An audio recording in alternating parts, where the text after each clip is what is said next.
صاحب جہاں پہ ہیں وہ اسٹیج پر تشریف لے آئیں، نعت رسول صلی اللہ علیہ وسلم پیش کریں۔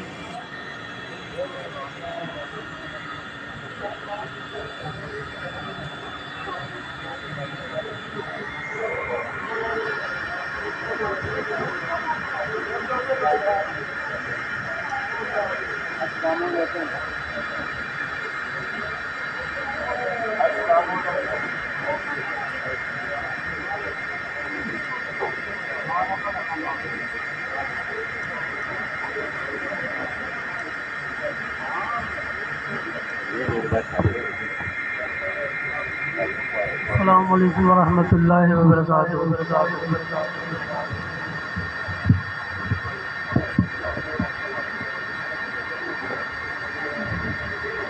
وہ آئے تو آ کر سوارا زمانہ، محمد محمد پکارے زمانہ۔ وہ آئے تو آ کر سوارا زمانہ، محمد محمد پکارے زمانہ۔ وہ اللہ کے پیارے، وہ پیارے نبی ہے، بڑی شان والے ہمارے نبی ہیں، ہمارے نبی ہیں۔ محمد کا سارا زمانہ، محمد محمد پکارے زمانہ۔ وہ آئے تو آ کر سوارا زمانہ، محمد محمد پکارے زمانہ۔ جوتائی میں ان کی ہے رائے شجر بھی، جوتائی میں ان کی ہے رائے شجر بھی، ہے رائے شجر بھی، ہے ان کی محبت کا مارا زمانہ، محمد محمد پکارے زمانہ۔ ہے ان کی محبت کا مارا زمانہ، محمد محمد پکارے زمانہ۔ متی ان سے پیدا ہوا ہے نہ ہوگا، متی ان سے پیدا ہوا ہے نہ ہوگا، ہوا ہے نہ ہوگا۔ ہے ان کی محبت کا مارا زمانہ، محمد محمد پکارے زمانہ۔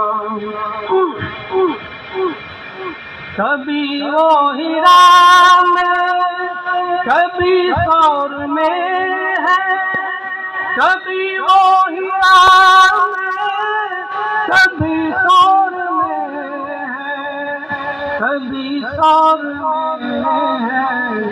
وہ کیسا وہ گزرا تھا پیارا زمانہ، محمد محمد پکارے زمانہ، محمد محمد پکارے زمانہ۔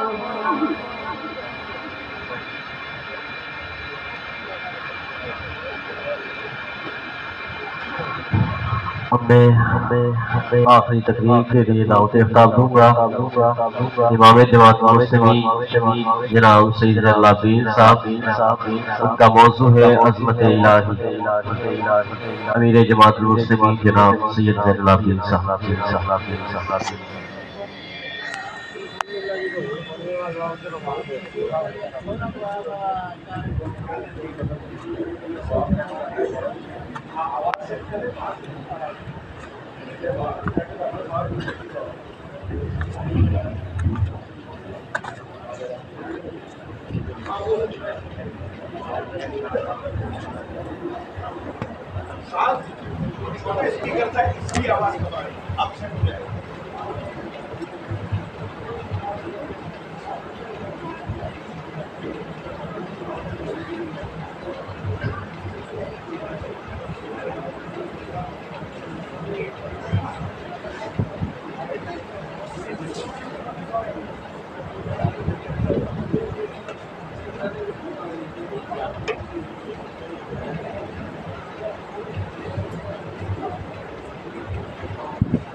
إن الحمد لله نحمده ونستعينه ونستغفره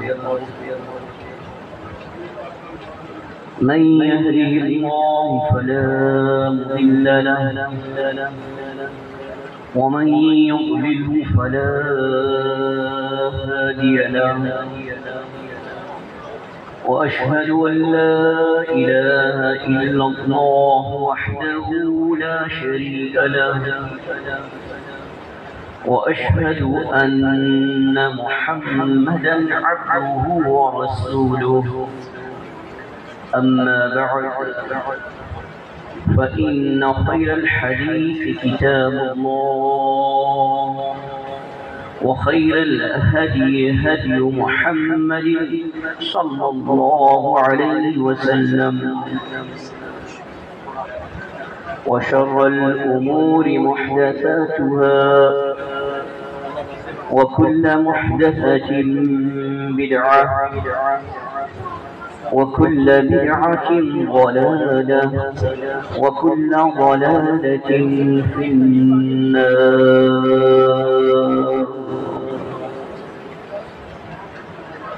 اللهم صل على محمد وعلى آل محمد كما صليت على إبراهيم وعلى آل إبراهيم إنك حميد مجيد. اللهم بارك على محمد وعلى آل محمد كما باركت على إبراهيم وعلى آل إبراهيم إنك حميد مجيد.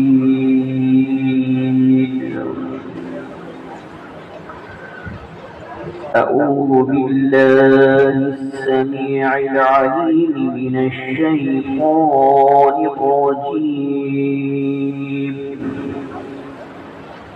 من همزه ونفخه ونفثه. يا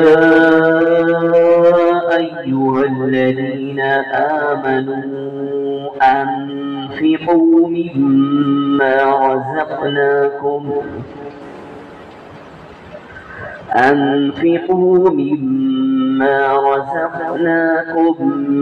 من قبل أن يأتي يوم لا بيع فيه ولا خلة ولا شفاعة والكافرون هم الظالمون.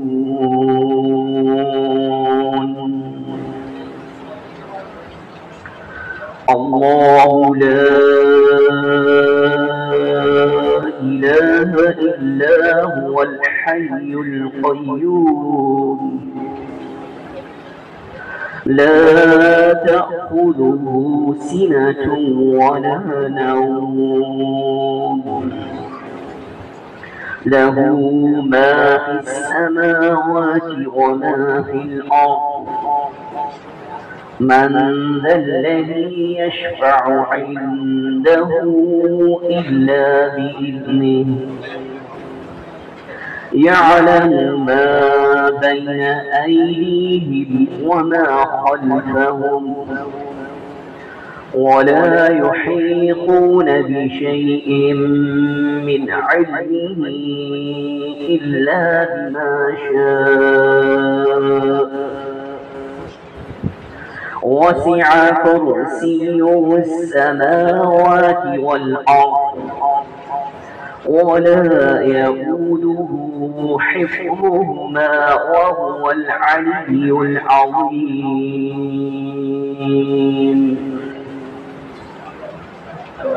لا إكراه في الدين قد تبين الرشد من الغي فمن يكفر بالطاغوت ويؤمن بالله فقد استمسك بالعروة الوثقى لا انفصام لها والله سميع عليم.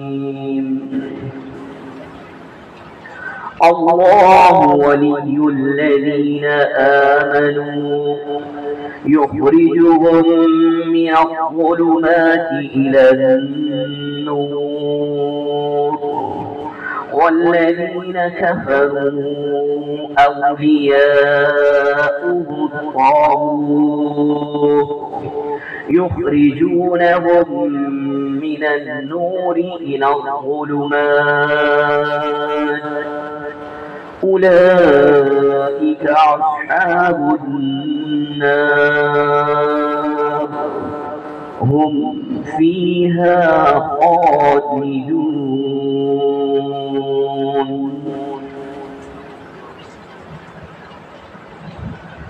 اللہ رب العالمین کے کلام ذیشان کلام بابرکت کی صاحب فضیلہ سورۃ البقرہ نشان آیا 254 تا 257 کی تلاوت کی سعادت حاصل کی گئی. اللہ رب العالمین کا ارشاد ہے اے ایمان والوں قبل اس کے کہ وہ دن آئے جس دن نہ خرید و فروخت ہوگی نہ دوستی کام آئے گی اور نہ سفارش کا کسی کو کوئی اختیار ہوگا. ہمارے دیے ہوئے مال میں سے خرچ کرتے رہو اور کافر ہی در حقیقت ظالم ہیں. اللہ ہی الہ ہے، اس کے سوا کوئی الہ نہیں. وہ زندہ اور قائم رہنے والا ہے، اسے نہ اونگ آتی ہے اور نہ نیند. آسمانوں اور زمینوں میں جو کچھ ہے سب اسی کا ہے. کون ہے جو اس کی اجازت کے بغیر اس سے کسی کی سفارش کر سکے؟ وہ جانتا ہے جو کچھ لوگوں کے آگے ہے اور جو کچھ ان کے پیچھے ہے، وہ اس کے علم میں سے کسی چیز کا بھی احاطہ نہیں کر سکتے سوائے اس کے کہ جتنا وہ خود بتانا چاہے۔ اس کی کرسی نے آسمانوں کا اور زمین کا احاطہ کر رکھا ہے۔ آسمانوں اور زمین کی حفاظت سے اللہ تعالیٰ کو تھکان نہیں ہوتی۔ وہ بہت بلند و بالا اور عظمت والا ہے۔ دین اسلام کو منوانے میں کسی پر جبر نہیں کیا جائے۔ ہدایت گمراہی سے واضح طور پر ممیز ہو چکی ہے۔ جس کا جی چاہے ایمان لائے اور جس کا جی چاہے کفر کرے۔ ہاں، جو شخص طاغوت یعنی غیر اللہ کے الہ ہونے کا انکار کرے اور اللہ پر ایمان لے آئے تو اس نے مضبوط حلقے کو پکڑ لیا۔ وہ حلقہ ایسا ہے کہ کبھی نہیں ٹوٹے گا۔ اللہ سننے والا اور جاننے والا ہے۔ اے ایمان والوں، تمہارا دوست اللہ ہے جو گمراہی کی تاریکیوں سے نکال کر نور ہدایت کی طرف لے آتا ہے،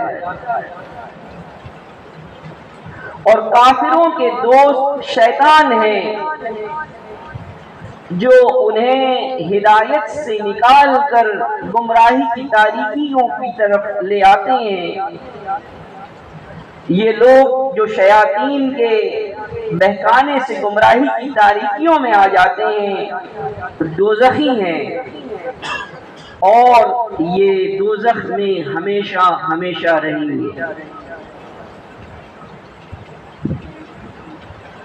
اللہ رب العالمین عظمت والے پر ایمان لے کر آنا، اس کو یکتا جاننا، یہ یقین رکھنا کہ وہ وحدہ لا شریک ہے، اس کی ذات میں، اس کی صفات میں، اس کے حقوق میں کوئی نہیں کہ جو اس کا ساجی ہو، اس کا شریک ہو۔ وہ اکیلا ہے، وہ یکتا ہے، وہ عظمت والا ہے، وہ سننے والا ہے، وہ جاننے والا ہے، وہ دلوں کے بھیدوں کو جاننے والا ہے۔ آسمانوں اور زمین کی بادشاہت اس کے ہاتھ میں ہے۔ بیدہ ملکوت السماوات والارض، اس کے ہاتھ میں ہے آسمانوں اور زمین کی بادشاہت کے یقین کا ہونا۔ ایمان والوں کو یہ یقین ہونا کہ جب ہم دعا کرتے ہیں وہ ہماری دعا کو سنتا ہے، اسے قبول کرتا ہے۔ جب کبھی بھی ہم کسی مصیبت میں ہوتے ہیں، کسی پریشانی میں ہوتے ہیں، ہم یہ کہتے ہیں انا للہ وانا الیہ راجعون، ہم اللہ کے ہیں اور اللہ کی طرف لوٹ کر جانے والے ہیں۔ ہمارا یہ یقین ہے وَإِلَى اللَّهِ تُرْجَعُ الْأُمُورِ، کہ تمام کام اللہ کی طرف لوٹائے جاتے ہیں۔ ہمارا یہ یقین ہے کہ ہم نہ تو کوئی نیکی کر سکتے ہیں اور نہ کوئی برائی سے بچ سکتے ہیں مگر اللہ تعالی کی توفیق کے ساتھ. لا حول ولا قوت الا باللہ.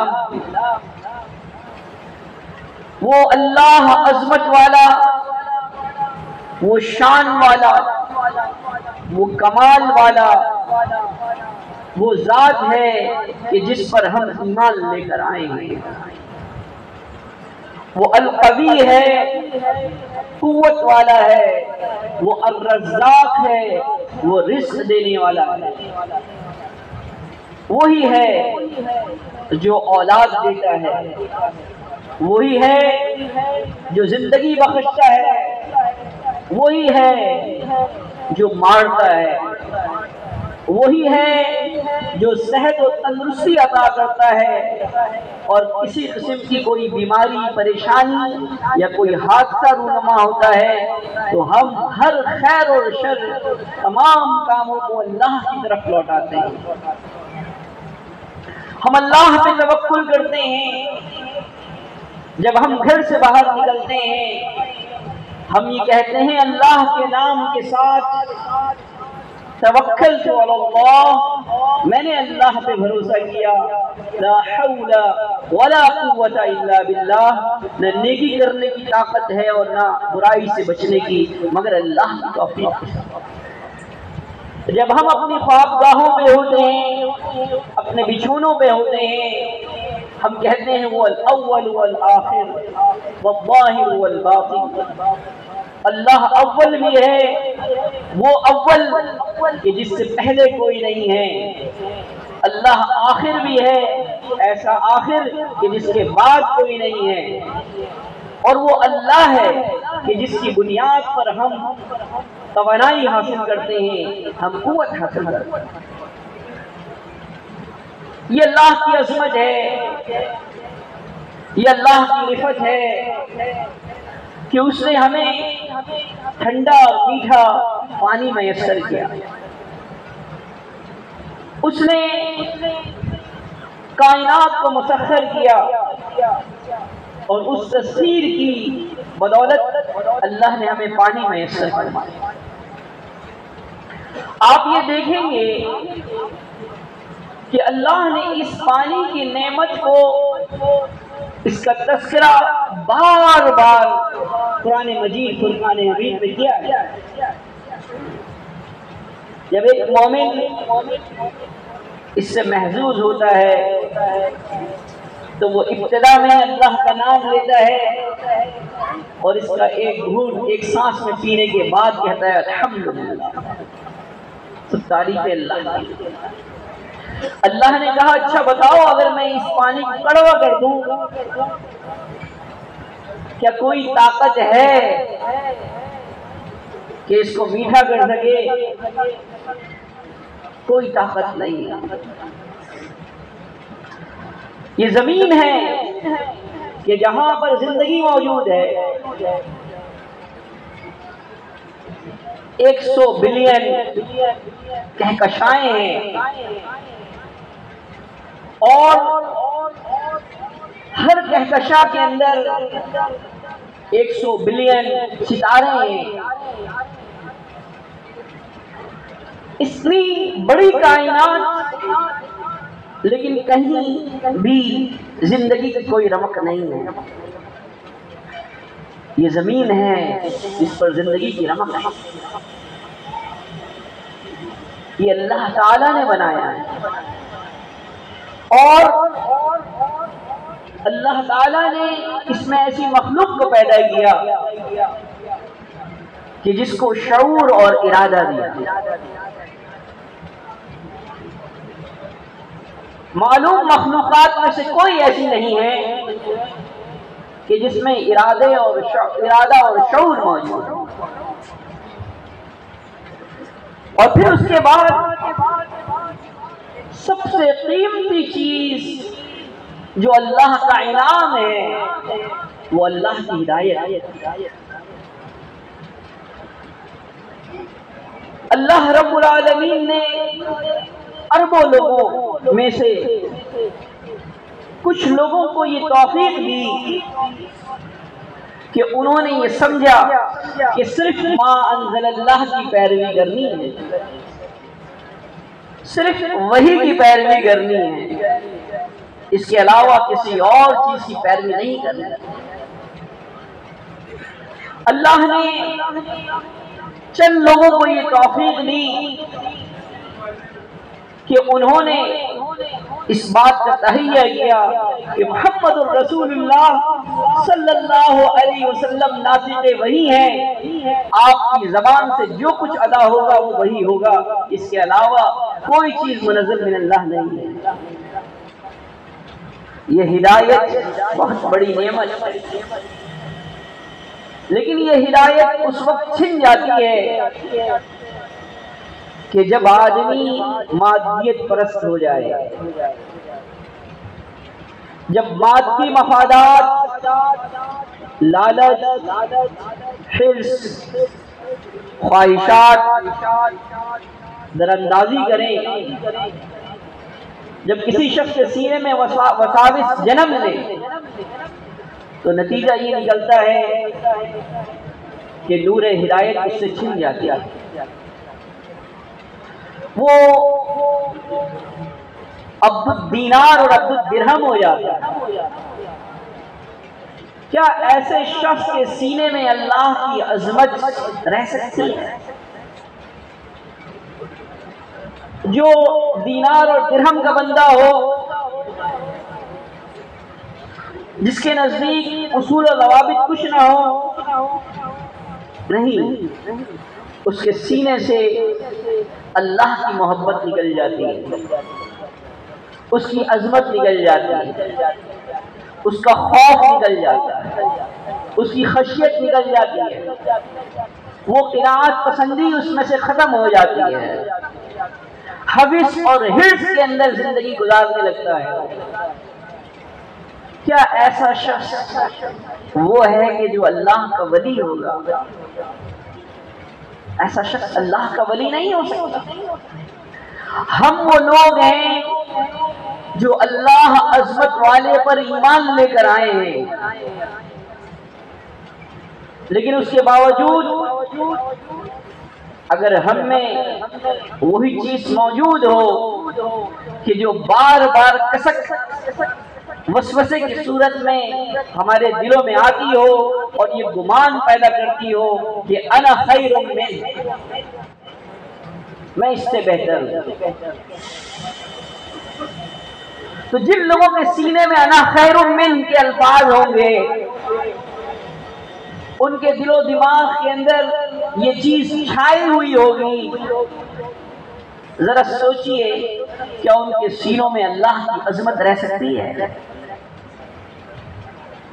جن میں عاجزی نہ ہو، جن میں انکساری نہ ہو، جن میں نخوت موجود ہو، جن میں کبر موجود ہو، وہ سرکش تو ہو سکتے ہیں، ان میں تمرد اور استکبار تو ہو سکتا ہے، ان میں اللہ کی عظمت نہیں ہو سکتی، بلکہ سرکشی ان کو اس بات پر برآمیختہ کرتی ہے کہ وہ خود یہ کہیں کہ انما انا ربکم الاعلی، جیسے فرعون نے کہا تھا کہ میں تمہارا رب اعلی ہوں۔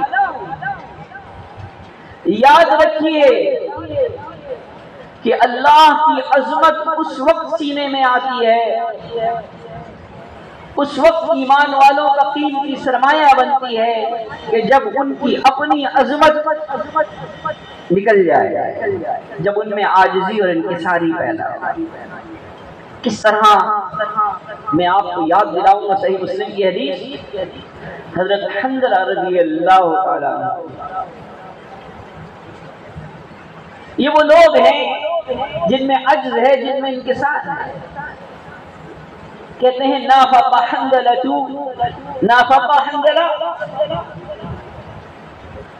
حنظلہ منافق ہو گیا، حنظلہ منافق ہو گیا۔ اس امت کے بہترین شخص ابو بکر صدیق رضی اللہ تعالیٰ عنہ جب انہوں نے یہ سنا، کہا اے حنظلہ کیا معاملہ ہے؟ انہوں نے کہا رسول اللہ صلی اللہ علیہ وسلم کی محفل میں جب ہم ہوتے ہیں، آپ جنت کا اور جہنم کا تذکرہ جب کرتے ہیں، ایسا محسوس ہوتا ہے جیسا کہ جنت اور دوزخ ہماری آنکھوں کے سامنے ہیں، لیکن جب ہم وہاں سے ہٹ جاتے ہیں، اس محفل سے، اس مجلس سے، تو ایمانی کیفیت وہ نہیں ہوتی۔ آپ ذرا سوچیں کہ یہ خود احتسابی ہے، یہ اپنا بے رحمی سے جائزہ لینا ہے۔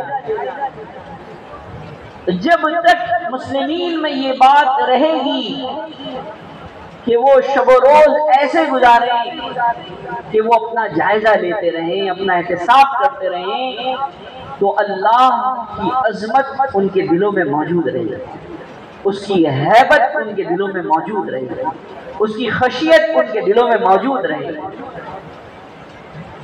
لیکن اگر یہ چیز نہ ہو، احتساب، نتیجہ یہ نکلے گا کہ آہستہ آہستہ خشیت اور عظمت اللہ کی دل سے نکل جائے گی، پھر دنیا داری، دنیا پرستی، اپنے مفادات، اپنی غرض، اپنی غایت، یہ چیز جو ہے وہ پروان چڑھے گی۔ الغرض ابو بکر صدیق رضی اللہ تعالیٰ عنہ جو امت کے بہترین آدمی کہتے ہیں، میرے ساتھ بھی یہ معاملہ ہے حضرات، اب وہ تعامل نہیں کرتے، اس کیفیت کو، اس چیز کو وہ تاخیر کے خانے میں نہیں ڈالتے، بلکہ رسول اللہ صلی اللہ علیہ وسلم کی محفل میں پہنچتے ہیں اور آپ کے سامنے یہ قضیہ رکھتے ہیں کہ اللہ کے نبی صلی اللہ علیہ وسلم جب ہم آپ کی محفل میں ہوتے ہیں، آپ ہمیں وعد و نصیحت کرتے ہیں، جنت اور جہنم کا تذکرہ کرتے ہیں، ایسا محسوس ہوتا ہے کہ وہ کأنہما رأیا عین، گویا کہ ہماری آنکھوں کے سامنے، لیکن اس کے علاوہ یہ کیفیت نہیں ہوتی۔ آپ نے فرمایا جو مجلس میں تمہاری کیفیت ہے، اگر یہ بعد میں بھی ہو، لَصَافَحَتْكُمُ الْمَلَائِكَةُ فِي طُرُقِكُمْ وَعَلَى فُرُشِكُمْ، تو تم سے فرشتے مصافحہ کریں تمہارے راستوں میں بھی اور تمہارے بچھونوں پر، یعنی ایمانی کیفیت گھٹتی اور بڑھتی رہتی ہے۔ یہ بات درست ہے کہ ایمانی کیفیت گھٹتی اور بڑھتی رہتی ہے، لیکن یہ بہت ضروری ہے کہ ایمان والے اپنی ایمانیات کا جائزہ لیتے ہیں، اپنا احتساب کرتے ہیں۔ آپ یہ دیکھیں گے کہ وہ کیا بات تھی کہ جب ایک صحابی کو رسول اللہ صلی اللہ علیہ وسلم یہ بتا رہے ہیں اور آپ صحابہ کو بڑا آگاہ کر رہے ہیں کہ اس جنت میں جانے کے لیے تیار ہو جاؤ جس کا عرض آسمان اور زمین کے برابر ہے۔ ان میں سے ایک صحابی کہتے ہیں وہ جنت جس کا عرض آسمان اور زمین کے برابر ہے، تعجب سے لکھا ہاں۔ اب یہ وہ صحابی ہیں رسول اللہ کے کہ جن کے دل میں اللہ کی عظمت آ گئی ہے، اب دنیاوی چیزیں ان کو اچھی نہیں لگ رہی، چند کھجور ہیں ان کے پاس، وہ یہ سوچتے ہیں کہ جتنی دیر میں یہ کھجور تناول کروں گا، کھاؤں گا، بہت دیر لگ جائے گی، بہت دیر ہو جائے گی، یعنی دنیا کی بے وقتی اب ان کے دل و دماغ پہ چھا گئی ہے۔ وہ یہ سمجھ گئے ہیں کہ یہاں رہنے کا کوئی فائدہ نہیں۔ انہوں نے وہ کھجور رکھے اور اللہ کے راستے میں نکلے اور اللہ رب العالمین کے پاس پہنچ گئے۔ آپ یہ دیکھیں گے کہ یہ جب عظمت ان کے دل میں آئی، کیوں؟ اس لیے کہ دنیا داری اور مفادات اور یہ ساری چیزیں جو وقتی نوعیت کی وہ سب کچھ نکل گئی۔ ہم اپنا جائزہ لیں کہ ہماری کیا ضرورتیں آ جائیں۔ ہمیں اپنی دنیا کے مقابلے میں اپنی آخرت کس قدر عزیز ہے۔ اگر ہماری نظر میں ہماری آخرت عزیز ہے تو ہماری زندگی کا رخ بالکل تبدیل ہو جانا چاہیے۔ اس لیے کہ زندگی گزارنے کے دو ہی طریقے ہیں، ایک رب رخی زندگی ہے اور ایک من رخی زندگی، جن کے دلوں میں وہ اقتدار موجود ہو کہ جو اللہ کا اقتدار ہے، اس کی کرسی جو آسمان اور زمین کے اوپر جس کا اقتدار ہے، جس کی بادشاہت آسمان اور زمین پر ہے، کیا وہ کوئی تعامل کرے گا؟ کیا وہ تاخیر کرے گا؟ نہیں، وہ یہ جانے گا کہ یہ مال اللہ کا ہے اور میرے پاس جو کچھ ہے یہ اللہ کی امانت ہے۔ وہ جانے گا جو کچھ اللہ نے مجھے صلاحیتیں دی ہیں، یہ صلاحیتیں اللہ کے دین کے لیے لگنی چاہیے۔ وہ یہ سمجھے گا کہ یہ بینائی جو اللہ تعالی نے دی ہے، اللہ چاہے کبھی بھی اسے چھین سکتا ہے۔ اس کے دل میں یہ بات بیٹھ جائے گی کہ یہ گویائی جو اللہ نے دی ہے، اس کے نتیجے میں مجھے اللہ کا ذکر کرنا چاہیے، مجھے اللہ کی عظمت بیان کرنی چاہیے۔ لیکن بدقسمتی کے ساتھ کسی شخص سے یہ کہو کہ تم اللہ کی توحید بیان کرو، اس کی عظمت بیان کرو، اس کی بلندی، اس کی رفعت بیان کرو، اس کا ذکر کرو، لیکن جو دنیا پرست آدمی ہے اس کے پاس الفاظ نہیں ہوں گے اللہ کا ذکر کرنے کے لیے، اس کی شان بیان کرنے کے لیے، اس کی عظمت بیان کرنے کے لیے۔ لیکن اگر اسی دنیا دار آدمی کے سامنے اگر کسی آپ اس کے من پسند کسی کھلاڑی کا تذکرہ کر دیں، کسی سیاستدان کا تذکرہ کر دیں، اس کے کسی چہیتے بیٹے کا تذکرہ کر دیں، نتیجہ یہ نکلے گا کہ ایسا لگے گا کہ جیسے الفاظ امنڈ آئے ہیں اور وہ آپ سے مستقل گفتگو کرتا رہے گا، گفتگو ختم ہی نہیں ہوگی۔ ہمیں یہ دیکھنا ہے کہ ہمارے شب و روز کیسے گزر رہے ہیں، کیا اللہ کی عظمت ہمارے دل میں آ گئی ہے؟ جب ہم صلاۃ پڑھتے ہیں تو سب سے پہلی چیز، سب سے پہلے الفاظ جو ہماری زبان سے ادا ہوتے ہیں وہ ہے اللہ اکبر، اللہ سب سے بڑا ہے۔ یہ اللہ اکبر سے ہم نے کیا سیکھا؟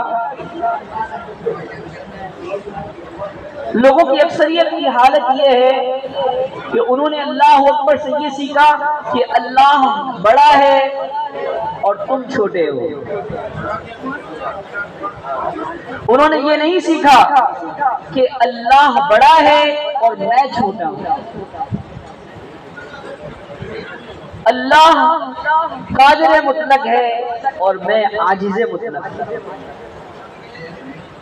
کوئی ذرا سی بیماری آ جائے ہماری کیا کیفیت ہوتی ہے؟ کتنے کمزور ہیں ہم۔ کوئی ذرا سی آزمائش آ جائے ہماری کیا کیفیت ہوتی ہے؟ یہی وجہ ہے کہ ہم سے بار بار کہا جاتا ہے اے لوگوں اللہ کو پکارو، اللہ کو یاد کرو۔ تم فراوانی اور فراخی کے زمانے میں اللہ کو یاد کرو گے، اللہ مصیبت کے زمانے میں، بیماری کے زمانے میں، پریشانی کے حالت میں تمہیں بھولے گا نہیں۔ لیکن ہماری جو صورتحال یہ ہے کہ اللہ کی جو عظمت والی کتاب ہے، اس عظمت والے رب کی ہم نے اس کتاب نشان کو کتاب مظلوم بنا دیا۔ ہم کہتے تو ہیں کہ ہم اللہ عظمت والے پر ایمان لے کر آ گئے ہیں، لیکن اس اللہ عظمت والے کی جو بہترین نشانی ہمارے پاس عظمت والی کتاب ہے، کیا ہم اس کی تلاوت کرتے ہیں؟ ہر ایک شخص اپنے آپ سے سوال کرتا ہے، کیا ہم روزانہ چند منٹ اللہ کی کتاب کو دیتے ہیں؟ وہ کتاب نشان کہ جس میں اللہ رب العالمین نے ایک سورہ میں 4 مرتبہ فرمایا وَلَقَدْ يَسَّرْنَا الْقُرْآنَ لِلذِّكْرِ فَهَلْ مِن مُدَّكِرٍ۔ یقیناً ہم نے قرآن مجید کو ذکر کے لیے، نصیحت کے لیے آسان کر دیا ہے، تو کیا کوئی ہے نصیحت حاصل کرنے والا؟ وہ اللہ عظمت والا جو اپنے ذکر کے بارے میں خود کہتا ہے وَلَا ذِكْرُ اللَّهِ أَكْبَرُ، اللہ کا ذکر بہت بڑی چیز ہے۔ اور محمد الرسول اللہ صلی اللہ علیہ وسلم نے ارشاد فرمایا، صحیح البخاری میں ہے، مثل الذی یذکر ربہ والذی لا یذکر مثل الحی والمیت۔ وہ شخص کہ جو اللہ کا ذکر کرتا ہے اور جو اللہ کا ذکر نہیں کرتا، اس کی مثال ایسی ہے جیسے کہ زندہ اور مردہ کی مثال۔ تو اگر ہم واقعی اللہ عظمت والے پر ایمان لے کر آئے ہیں اور ہم ایمان والے ہیں اور اس کی عظمت ہمارے دلوں میں ہے، تو آج سے یہ عہد کریں کہ اللہ کی کتاب کو غور و فکر کے ساتھ روزانہ انشاءاللہ العزیز اس کی تلاوت کریں۔ اہم یہ نہیں ہے کہ آپ آدھے گھنٹے یا 1 گھنٹے پڑھیں، قیمتی ٹائم دیں 5 منٹ، اور اس میں ایک آیہ مبارکہ اس کو پڑھیں، اس کی تلاوت کریں اور اس کا ترجمہ پڑھیں۔ آپ دیکھیں گے سنن نسائی میں یہ صحیح اللہ کے نبی صلی اللہ علیہ وسلم ایک آیت کو پوری رات پڑھتے رہے۔ وہ کون سی 11 الفاظ ہیں، وَإِن تُعَذِّبْهُمْ فَإِنَّهُ عِبَادَكَ، اور اگر تو اللہ ان کو عذاب دے تو وہ تیرے بندے ہیں، اور اگر تو ان کی بخشش کرے تو تو رحم کرنے والا۔ اس الفاظ کو اللہ کے نبی صلی اللہ علیہ وسلم اس جملے کو اپنی نماز میں پوری رات پڑھتے رہے۔ اہم یہ نہیں ہے کہ آپ بہت زیادہ پڑھیں، اہم یہ کہ آپ تھوڑا پڑھیں لیکن اس کے اندر کوالٹی موجود ہے، وہ کوالٹی کہ جس کو اللہ نے قرآن مجید میں بیان کیا وَإِذَا سَمِعُوا مَا أُنزِلَ إِلَى الرَّسُولِ تَرَى أَعْيُنَهُمْ تَفِيضُ مِنَ الدَّمْعِ مِمَّا عَرَفُوا مِنَ الْحَقِّ يقولون ربنا آمنا فاكتبنا مع الشاہدین۔ جب وہ سنتے ہیں جو کچھ رسول پر نازل کیا گیا ہے، آپ ان کی آنکھوں کو دیکھیں گے کہ ان کی آنکھوں سے آنسو بہہ پڑتے ہیں، اشکبار ہو جاتے ہیں، اس لیے کہ اللہ عظمت والے کی معرفت ان کے دلوں میں کھپ جاتی ہے، اتر جاتی ہے۔ وہ یہ کہتے ہیں اے اللہ ہم تجھ پر ایمان لے کر آئے ہیں، اے اللہ تو ہمیں گواہوں میں سے لکھ لے، ہم اس بات پر گواہ ہیں۔ ایک چیز اللہ کی کتاب ہے، دوسری چیز اللہ کی مساجد ہے، جو اس قرۂ ارض پر شاعر اللہ ہے، اللہ کی نشانی ہے۔ مسلمین کا یہ کام ہے کہ وہ اللہ کی کتاب اور اللہ کی مساجد کو اللہ کے دین کا ورثہ سمجھتے ہوئے، علمی ورثہ سمجھتے ہوئے اس کو اپنا لیں، اس لیے کہ اللہ کے نبی صلی اللہ علیہ وسلم نے ارشاد فرمایا، ترمذی میں ہے، صحیح سند سے، اذا رأيتم الذين يعتادوا المساجد فاشهدوا لهم بالایمان، جب تم ان لوگوں کو دیکھو کہ جو مسجد کے اندر مستقل آتے ہیں تو ان کے لیے ایمان کے گواہ بن جاؤ، اس لیے کہ اللہ نے فرمایا انما یعمر مساجد اللہ من آمن باللہ والیوم الآخر، اللہ کی مساجد کو تو وہ لوگ آباد کرتے ہیں جو اللہ اور یوم آخرت کے اوپر ایمان لے آئے۔ یہ فیصلہ آباد والوں کے لیے بڑی خوشخبری کی بات ہے کہ اللہ تعالی نے توفیق بخشی آپ کو، اور آپ میں ایک رمق پیدا ہوا، ایک جذبہ پیدا ہوا کہ فیصلہ آباد کے اندر ایک مسجد اور ہوگی۔ یہ بہت بڑی نعمت ہے۔ اللہ رب العالمین جب ہمیں اللہ کے گھر ہم آباد کرنے لگیں گے، ہمارے گھروں میں اللہ تعالیٰ کی کتاب کی تلاوت ہوگی، تو اللہ عظمت والے کا جو ایمان ہے وہ ہمارے دلوں کے اندر اتر جائے گا، اور پھر اللہ کی طرف سے برکتیں نازل ہوں گی، رحمتیں نازل ہوں گی۔ آج ہم دیکھتے ہیں، شکایت کرتے ہیں بعض لوگ کہ دلوں میں محبت نہیں ہے۔ میں کہتا ہوں کہ جس کی بنیاد کے اوپر یہ محبت ہے، کیا اس سے محبت موجود ہے؟ اگر اللہ سے محبت موجود ہے تو اللہ والوں سے بھی محبت موجود ہے، لیکن اگر اللہ سے محبت نہیں ہے تو اللہ والوں سے کہاں محبت ہوگی؟ پھر تو دنیاوی چیزوں سے محبت ہوگی، دنیاوی مفادات عزیز ہوں، وہی لالچ، وہی حرص، وہی کشمکش جو دوسروں میں چل رہی ہے، قناعت پسندی ختم ہو جائے گی۔ آپ دیکھیں محمد الرسول اللہ صلی اللہ علیہ وسلم نے کتنی خوبصورت بات کی۔ آپ نے کامیابی کا نسخہ بتایا، آپ نے فرمایا قد افلح من اسلم، صحیح مسلم، یقیناً وہ شخص فلاح پا گیا جس نے اسلام قبول کیا۔ اور پھر اس کے بعد وہ رزق کفافا، اور اس کو بقدر ضرورت رزق دیا گیا۔ یہ نہیں کہا کہ بقدر تعیش رزق دیا گیا، بقدر ضرورت رزق دیا گیا، جتنا اس کو ضرورت تھی اتنا رزق اس کو ملا۔ وَقَنَّعَهُ اللَّهُ بِمَا آتَاهُ، اور جو کچھ اللہ نے اسے دیا تھا اس میں اس نے قناعت اختیار کی۔ یہ کامیابی کا نسخہ ہے۔ آج جو محبت اللہ کی ہمارے دلوں سے نکل رہی ہے، اس کی وجہ یہ ہے کہ قناعت پسندی ختم ہو گئی۔ آپس میں حرص، ایک دوسرے سے مال میں زیادہ کرنا، ایک دوسرے سے جو ہے وہ دوڑ لگانا، کس چیز میں؟ دنیا داری۔ نتیجہ یہ نکلا کہ بے راہ روی آ گئی۔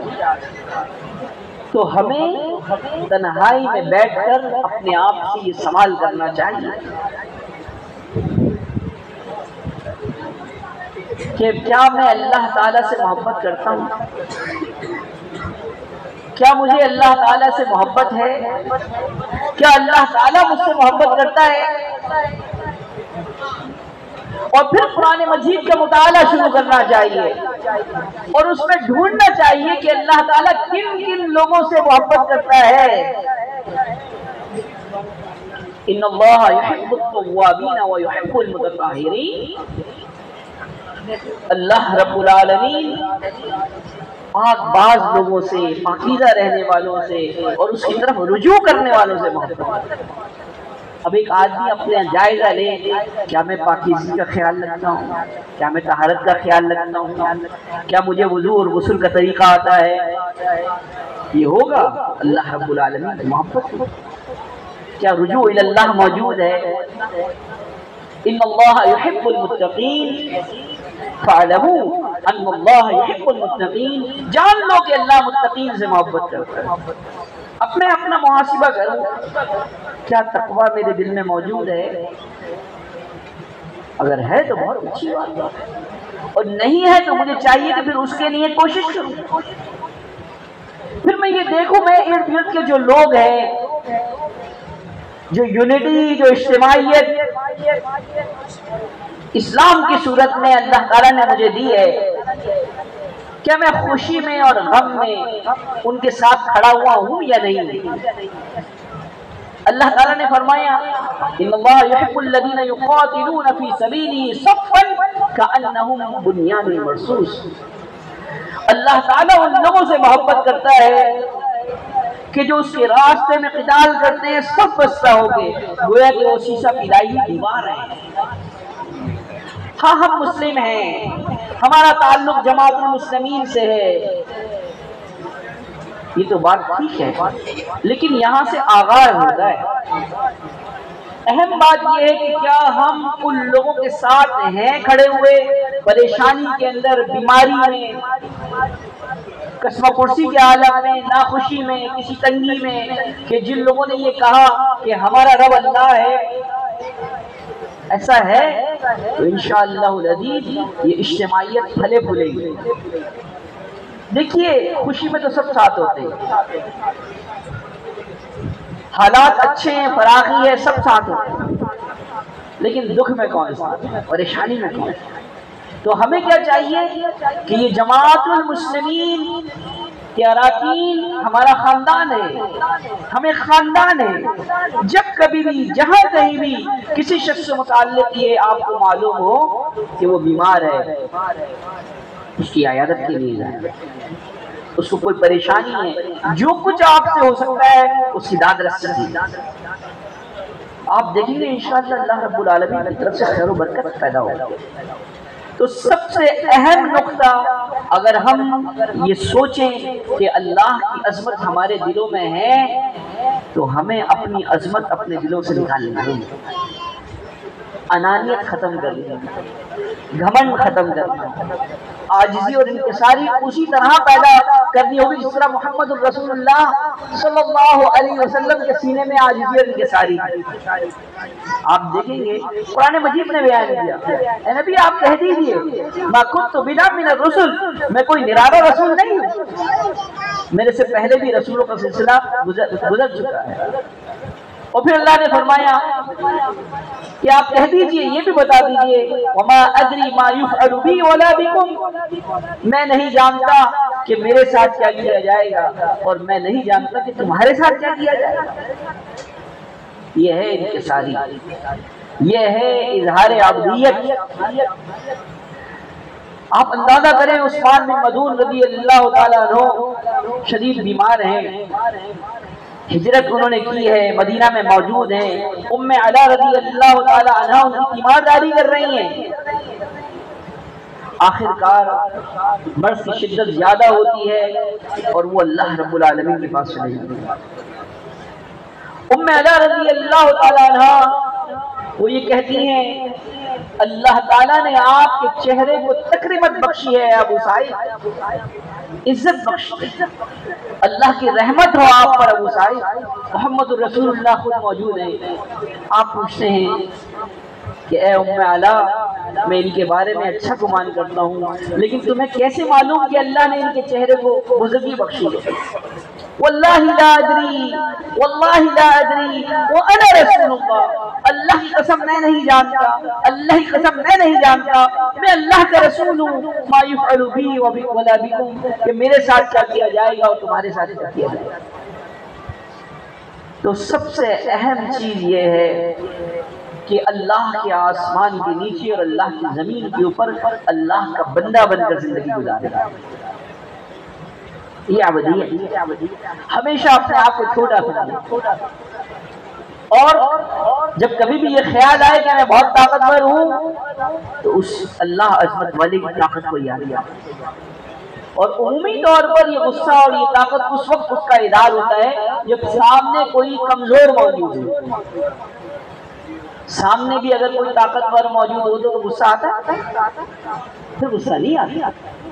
تو الغرض یہ کہ اس چیز کو یاد رکھیے کہ اللہ کی کتاب ذیشان کی تلاوت انشاءاللہ العزیز گھر میں کریں گے۔ توحید المسلمین بار بار میں اس کا تذکرہ کرتا ہوں کہ اس کو سبقاً اپنے گھروں میں پڑھیں گے اور اس پر سوالات جوابات آپس میں کریں گے۔ اور اللہ کی مساجد وَأَنَّ الْمَسَاجِدَ لِلَّهِ فَلَا تَدْعُوا مَعَ اللَّهِ أَحَدًا، مساجد اللہ کی ہے، اللہ کے علاوہ کسی اور کو نہ پکارو، اللہ کی مساجد کو آباد کریں۔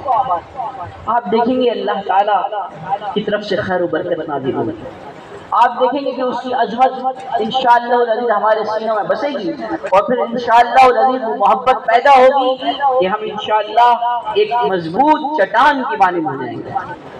اللہ رب العالمین سے دعا ہے